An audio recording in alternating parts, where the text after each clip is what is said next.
The university ranked among the nation's most prestigious institutions. Ivy-covered buildings, distinguished faculty, rigorous academics, and a reputation for excellence spanning generations. Alumni included senators, CEOs, Nobel laureates, and cultural leaders. The institution projected tradition, integrity, and commitment to education. Student admissions were highly competitive. Parents paid substantial tuition for the prestige of the university's name and the promise of transformative education. The institution's endowment exceeded $3 billion. Its brand represented achievement and opportunity. But in a local newspaper's investigative unit, a reporter received an anonymous email that suggested a darker reality beneath the prestigious facade. The email came from a university employee who identified themselves only as someone who had worked in administration for over a decade. The message was brief but specific. It claimed that the university had systematically covered up sexual harassment and assault allegations against faculty members for years. That complaints were handled through internal processes designed to protect accused professors rather than support victims. That the institution prioritized reputation over student safety. The reporter had covered higher education issues for years and knew that universities sometimes mishandled harassment complaints. But systematic cover-ups at an institution of this prestige would be significant news if the allegations were credible. The reporter began investigating carefully. They filed public records requests for university disciplinary actions, Title IX complaints, and employment records for faculty members. The university resisted disclosure, citing privacy concerns and educational record exemptions. The reporter sued under Freedom of Information laws. While legal proceedings over records continued, the reporter contacted student advocacy groups that worked on sexual assault prevention. Several organizations mentioned they had heard concerning stories about the university's response to harassment complaints, but they had no documentation and students were reluctant to speak on the record for fear of retaliation. The reporter posted anonymous online requests seeking current or former students who had experienced problems reporting harassment at the university. The response was substantial. Over 40 individuals contacted the reporter with accounts of reporting harassment or assault to university officials and experiencing responses that ranged from dismissive to actively hostile. The accounts shared common patterns. Students reported harassment by faculty members to campus authorities. The university initiated internal investigations that students described as perfunctory and biased. Investigators questioned victims in ways that implied disbelief. They accepted explanations from accused faculty with minimal scrutiny. They concluded investigations quickly with findings that allegations couldn't be substantiated. Some students described being pressured to drop complaints. University officials suggested that pursuing allegations would damage the students' academic standing, that the investigation process would be traumatic, that outcomes were unlikely to be favorable. The officials characterized their advice as protecting students, but the effect was discouraging formal complaints. Students who persisted with complaints despite discouragement described facing retaliation, suddenly receiving lower grades from the accused faculty member or their colleagues, being excluded from research opportunities, receiving negative recommendations that affected graduate school applications. The retaliation was subtle, but effective in punishing those who challenged faculty. The reporter documented 17 cases with detailed accounts and supporting evidence. The cases spanned 8 years and involved 9 different faculty members across multiple departments. The pattern suggested institutional failure rather than isolated incidents. The newspaper published an investigative article detailing the allegations. The article included accounts from students willing to be named, documentation of complaint processes, and analysis showing the university's investigation procedures were designed to reach conclusions that protected faculty. The article's impact was immediate. Current students organized protests demanding accountability. Alumni expressed outrage that the institution they had trusted had failed to protect students. Parents of prospective students questioned whether the university was safe. The story was covered by national media. The university issued a statement expressing concern about the allegations and promising a thorough review of complaint handling procedures. The university president appeared at a press conference emphasizing the institution's commitment to student safety and announcing retention of an outside law firm to conduct an independent investigation. But the FBI had already opened its own investigation. Federal jurisdiction applied because the university received substantial federal funding and was subject to Title IX requirements prohibiting sex discrimination in education. If the university had systematically violated Title IX by deliberately mishandling harassment complaints that constituted federal civil rights violations, if university officials had falsified documents or destroyed evidence to conceal violations, that constituted obstruction of justice. FBI agents began by examining the university's complaint procedures and outcomes. They obtained records through federal subpoenas that couldn't be blocked by privacy claims. The records revealed troubling patterns. Over 10 years, the university had received 123 formal complaints of sexual harassment or assault involving faculty members. Of those complaints, only 7 resulted in any disciplinary action against accused faculty. The disciplinary actions were minimal: temporary suspensions, mandatory training, transfers to different departments. Not one faculty member had been terminated based on harassment findings. The resolution rate was statistically improbable if investigations were conducted objectively. Either the university had extraordinarily high rates of false accusations, or the investigation process was systematically biased toward exonerating faculty. FBI investigators examined individual case files. The files showed investigations that appeared designed to reach predetermined conclusions. Investigators interviewed accused faculty extensively, accepting their explanations without corroboration. They interviewed complainants minimally, focusing questions on why allegations might be mistaken rather than on what actually occurred. Investigation reports emphasized any ambiguities that could support dismissing complaints. If the incident happened off campus, the report questioned university jurisdiction. If alcohol was involved, the report suggested impaired memory. If there were no witnesses, the report concluded the matter was unprovable. The investigations weren't seeking truth. They were building cases for exoneration. FBI agents interviewed victims who had reported harassment to the university. The interviews revealed a process designed to discourage complaints at every stage.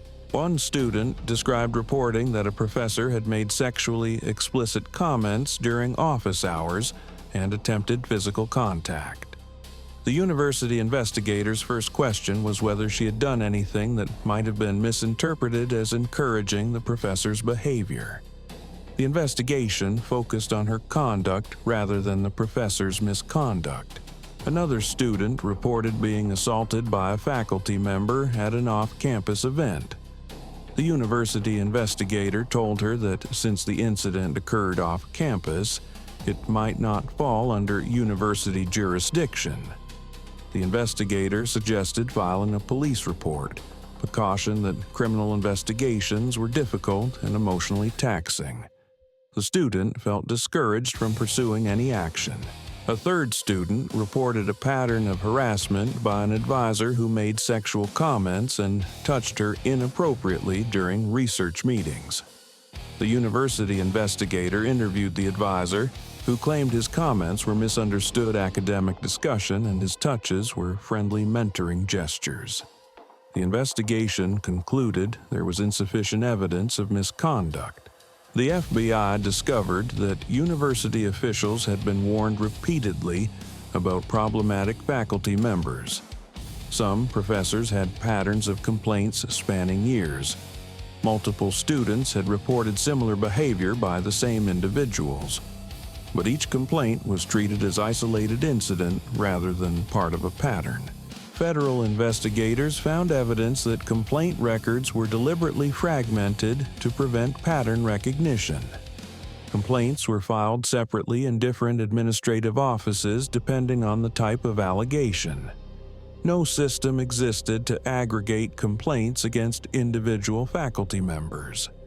The fragmentation ensured that even faculty with dozens of complaints appeared to have clean records in any single administrative office. The FBI obtained authorization to examine email communications between university administrators. The emails revealed conscious decisions to structure investigation procedures to protect faculty and the institution's reputation. One email chain involved senior administrators discussing how to handle a complaint against a tenured professor who brought substantial research funding to the university. An administrator suggested that losing the professor would damage the department's ranking and jeopardize grant renewals. Another administrator proposed conducting an investigation that would be thorough enough to satisfy procedural requirements, but realistic about the difficulty of proving allegations in academic contexts. The email thread showed administrators coordinating an investigation designed to exonerate the professor while creating documentation that would defend against future legal challenges. The process was systematic cover-up disguised as due process. Another email revealed discussions about managing public relations when multiple students complained about the same faculty member. Administrators debated whether to quietly arrange the professor's retirement with full benefits or to fight the allegations and risk publicity. They chose retirement with a confidential settlement that included non-disclosure agreements, preventing students from discussing their complaints publicly. The university paid the professor a substantial severance, gave him positive references for positions at other institutions, and silenced victims through legal agreements. The professor moved to another university where he had access to new students without his history being disclosed. FBI investigators identified 5 cases where faculty members with substantiated harassment findings were allowed to resign quietly and move to other academic institutions without disclosure of their misconduct. The university provided neutral or positive references that concealed the reasons for departure. This practice created a pipeline where predatory faculty moved between institutions, leaving trails of victims at each location. Universities protected themselves from liability by managing departures quietly, but they enabled continued abuse by not warning other institutions about dangerous faculty. Federal prosecutors determined that the university's practices constituted civil rights violations, obstruction of justice, and conspiracy. The violations weren't individual mistakes but systematic institutional decisions to prioritize reputation over student safety. The FBI expanded its investigation to examine whether similar patterns existed at other universities. They contacted students and advocacy organizations at peer institutions to ask about harassment reporting experiences. The response revealed that the problem wasn't isolated to one university. Multiple prestigious institutions showed similar patterns. Low rates of disciplinary action against faculty despite substantial complaint volumes. Investigation procedures designed to be discouraging and ineffective. non-disclosure agreements silencing victims, faculty members moving between institutions with misconduct histories concealed. The systemic nature of the problem suggested cultural issues in higher education, where institutional prestige and faculty autonomy were valued above student welfare. Universities had created systems that appeared to take harassment seriously, while actually protecting faculty from accountability. Federal prosecutors filed charges against 12 university administrators who had direct roles in the cover-up conspiracy. The charges included violating civil rights under color of law, making false statements to federal investigators, destruction of evidence, and conspiracy to obstruct justice. The university itself faced civil action from the Department of Education for systemic Title IX violations. The action threatened the university's access to federal funding, which would be financially catastrophic. The arrests of administrators occurred without drama. FBI agents executed warrants at their offices and residences, taking them into custody for initial appearances before federal magistrates. The arrests shocked the academic community. Respected administrators being charged with federal crimes for how they handled student complaints represented unprecedented accountability.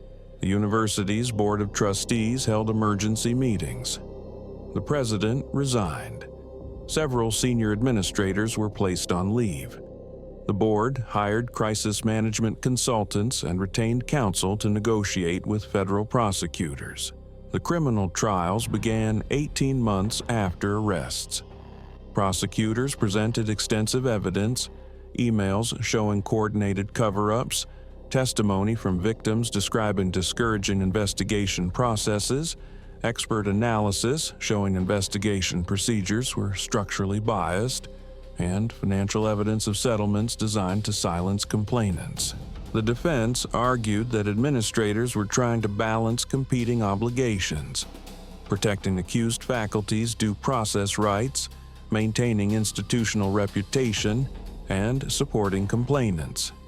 They portrayed the administrators as conscientious professionals doing difficult work in complex situations, not criminals engaged in conspiracy.